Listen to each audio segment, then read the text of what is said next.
You know that moment. The interview's just getting started, you're feeling pretty good, and then you hear it. It's one of the most common and honestly most important questions you'll ever get. And if you get it right, wow, you can make an incredible first impression that just sets you up for the rest of the interview.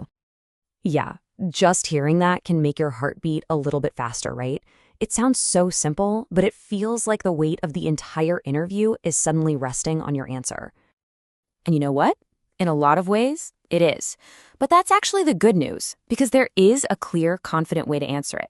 And by the end of this, you're going to have the exact blueprint you need. So, why does this one little question feel so high stakes? Well, let's get one thing straight first. It is not just you. I promise, almost everyone feels that pressure.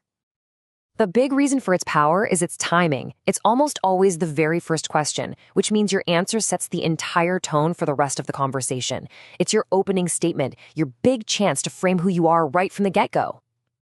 Okay, so to really master this, we first have to get inside the interviewer's head. Why are they even asking this? I can tell you it's definitely not just to break the ice. Think of this question as a strategic tool. The interviewer is trying to figure out a few key things, and fast. Like, are you confident? Can you communicate clearly? Do you seem like someone who would be a good fit for the team? It's like a rapid-fire assessment of your professional self.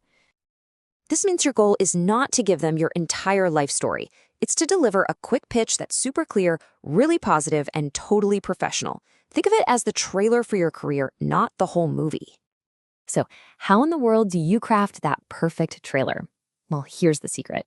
This big, intimidating question can actually be broken down. There's a simple, really powerful formula that just takes all the guesswork out of it. That's right. So instead of improvising or panicking about what you're going to say next, you just follow a proven 7-step structure. It's a framework that lets you build the perfect introduction every single time. Look at how this works. It builds a complete picture of you in a really logical flow. You start off politely with a greeting, your name, and place. Then you hit the core stuff, your education and your experience. Then you add just a little bit of personality with hobbies, which is a great spot to mention something relevant to the company's culture, by the way. Then you show your ambition with your goals, and you close it out professionally with a thank you. It's like a whole story arc in under a minute. Okay, theory is great, but let's see how this formula actually works in practice. The real beauty of it is how flexible it is. It adapts perfectly whether you're a recent grad or a seasoned pro. You can really see its adaptability here. For freshers, recent graduates, the emphasis is all on your potential, your education, how eager you are to learn, and your future goals. But for experienced candidates, the focus shifts to proven value, your years of experience, your key responsibilities. See? In both cases, the secret sauce is tying your goals to what you hope to do at that specific company. Same structure, just a different emphasis. So listen to how this sounds for a fresher. It's confident, it's positive, and it really highlights potential.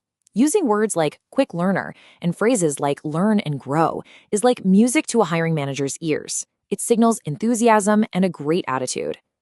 Now, let's hear it for an experienced candidate. The tone completely shifts to one of established expertise. It leads with a hard number, X years of experience, and uses these powerful words like dedicated and result-oriented to communicate immediate value. All right, you have the formula, you've seen it in action. Now it's time to make it your own and start building your story. Use this structure as your personal roadmap. Your task now is to go through each of these 7 steps and just write down 1 or 2 sentences for each.